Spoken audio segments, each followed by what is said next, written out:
Dans un instant, mais pas avant d'avoir reçu Lise Doucet, correspondante en chef des infos internationales de la chaîne exceptionnelle BBC World. Elle est un peu la descendante d'Albert Londres et de Winston Churchill d'une certaine manière. Voilà, c'est vous, Lise Doucet. Bonsoir, madame. Bonsoir, bonsoir. Bienvenue sur Arte. Je vous présente Nadia Dame. Bonsoir. Et Guillaume Rocket, The Rocket Boy. Hein, quel nom, en effet. Beaucoup de puissance. Et nous allons vous retrouver dans un instant pour évoquer votre métier et puis quelques rencontres récemment au Pakistan que vous avez faites. Mais juste après l'Expresso de Thibault Nolte, un portrait qui vous est consacré. On regarde.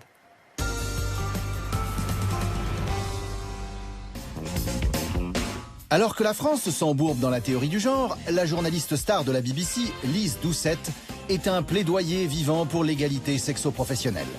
Reporter de guerre depuis 30 ans, celle qui a approché les combattants de toutes les couleurs et de toutes les obédiences est la preuve que le danger n'est pas sexué.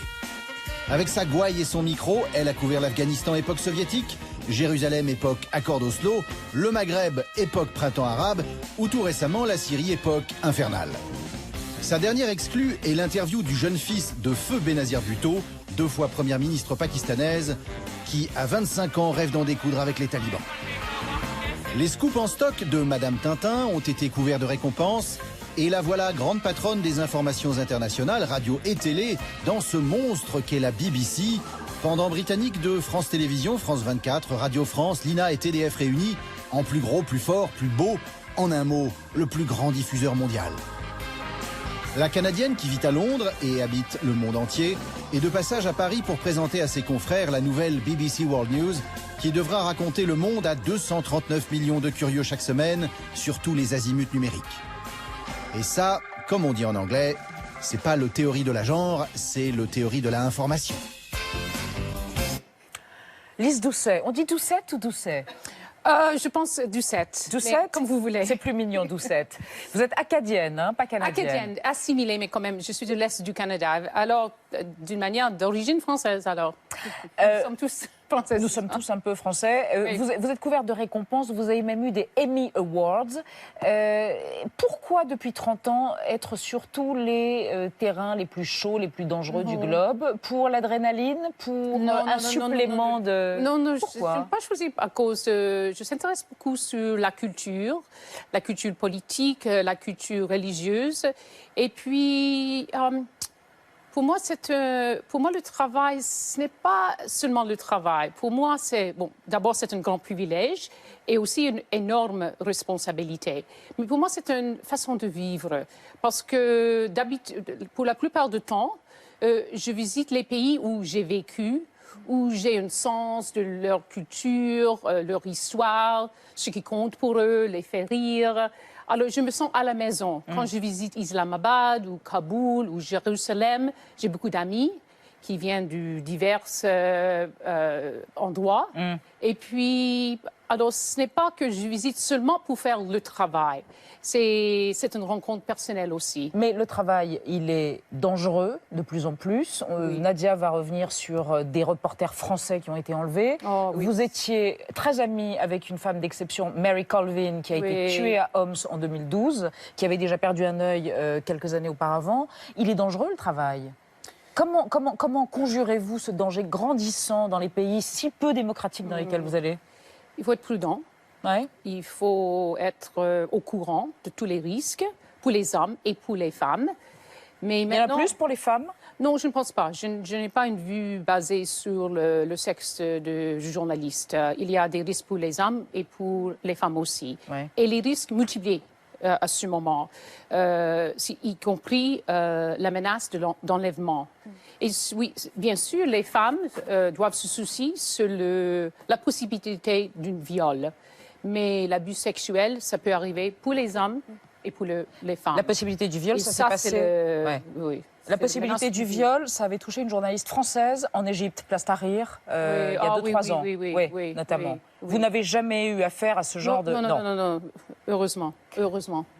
Guillaume. Avec le recul, est-ce que vous êtes de plus en plus pessimiste ou résigné ou sur ces théâtres de conflit? Je pense au conflit israélo-palestinien, par exemple. Ou est-ce que on arrive à garder une forme d'espoir dans le règlement de tous ces conflits? Il faut garder toujours l'espoir, parce que d'avoir l'espoir, c'est de vivre.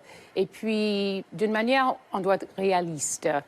Mais toujours, quand les gens me demandent ces questions sur optimisme et pessimisme, je raconte ce que disent le Desmond Tutu de l'Afrique du Sud. Et je dis en anglais, il a dit « Nous sommes tous les prisonniers de notre espoir. » Alors, on ne peut pas perdre notre espoir. Mais c'est sûr que la situation en Égypte, en Syrie, en Libye est de plus en plus pire.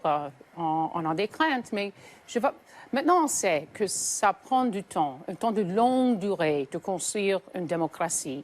Il faut avoir les institutions, il faut avoir l'économie, il faut avoir la culture politique. Et maintenant, je me dis que ça va prendre une génération. C'était facile au moment de disons, un printemps arabe. Ils ont renversé pacifiquement le président autoritaire en Tunisie, en Égypte. Bon, en Libye, c'était une guerre sanglante. En Syrie, c'est toujours une guerre sauvage, mais aussi une crise humanitaire majeure. Et pour revenir sur la façon dont des terroristes monnaient la vie des journalistes et les enlèvent, les kidnappent et demandent des rançons, Nadia, le Parlement européen sont beaucoup plus mauvaises que les kidnappés. Bien sûr. Et on peut rappeler que jeudi, ça fera 8 mois que 4 journalistes français sont retenus en Syrie. Ils s'appellent Didier François, Édouard Elias, Pierre Torres et Nicolas Hénin. Nicolas, que je connais. Que vous connaissez. Il y a 2 journalistes espagnols qui sont également otages en Syrie, 2 journalistes suédois qui ont été libérés au début du mois de janvier. On sait que le Parlement va se mobiliser cette semaine. Une banderole va être déroulée sur la façade. Ils vont demander aux institutions, à Parlement Rouge par exemple, le Parlement européen, de militer, de les aider à faire libérer ces otages. Vous avez couvert le conflit syrien. Est-ce que vous y retournerez malgré ce risque d'être kidnappé qui est réel? La semaine prochaine, oui. Vous retournez en Syrie? Oui. Mais moi, je vais à Damas. Et bon, il y a des risques partout en Syrie maintenant, mais Damas est moins risqué. Parce que le gouvernement est au plein milieu, le gouvernement est en contrôle, mais il y a les mortars qui arrivent chaque jour. Et il y a des dangers. Le risque existe toujours. Mais dans les régions dans le nord, où les rebelles, les islamistes sont au pouvoir ou qui contrôlent les endroits, c'est beaucoup plus risqué, beaucoup plus. On dit maintenant qu'il y a à peu près une quarantaine de journalistes qui ont été enlevés. En Syrie. Et il y a silence total. Alors, pour nous, il y a une très grande responsabilité de crier, de mettre ça à la une, de dire il ne faut pas oublier nos collègues, et il les faut gens, pas oublier, les gens ni le français, pays, canadiens, américains, syriens, dans tous les pays. C'est pas la politique anglaise qui est plutôt de dire on en parle le moins possible, on ne négocie pas, on ne paye pas de rançon. D'habitude, oui. Mais il y a Vous beaucoup de pensez pays qu'ils ont qui sont tort? vraiment... Je ne sais pas. Chaque situation est différente. Il y avait eu les exemples où le silence est mieux. Il y a d'autres exemples où le silence c'est beaucoup plus important de crier à haute voix. Parce que si, par exemple, les gens qui enlèvent les journalistes savent « Oh, cette personne est importante. Oh, les gens disent, ils font les demandes. » Ça fait monter les Oui, enquêtes. ça va monter le prix. C'est très, très difficile. C'est très, très difficile. Vous êtes une des journalistes stars de la BBC Non, mais qui a son programme. Non, Alors, on vous n'utilise êtes- pas ce star. vous Je êtes suis une journaliste. On dit en anglais, moi je suis le storyteller. Moi je raconte les histoires, mais je ne suis pas l'histoire. Est-ce que- C'est très important. L'important, qu'il c'est y a très important. Est-ce qu'il y a une façon spécifique à la BBC de raconter l'histoire? Il y a 2 grandes chaînes anglo-saxonnes d'information mondiales, CNN, BBC World. Est-ce qu'il y a une différence entre les deux? Je pense que chaque réseau a une culture différente. Et ça sort d'une culture américaine, une culture britannique. Peut-être vous, ici en France, vous dites « Oh, c'est très ennuyeux, les Britanniques qui sont... » On les adore. On Oui. les adore. Et nous, on est oui franco-allemand en plus. Arte, c'est franco-allemand. Oui. Je pense que ça vient d'une culture différente. Mais je pense de plus en plus, le CNN, la BBC, France 24, Al Jazeera s'approchent maintenant. Ambassadeur aussi de la démocratie, d'une certaine manière. J'espère. Vous considérez comme Je suis ambassadrice pas de la sûre parce démocratie que en tout le tant monde que nous journaliste. accuse d'exagérer les choses, etc. Mais C'est une Un très... peu. Oui, merci beaucoup. Je vous en prie. Je vous J'adore en prie. cette phrase.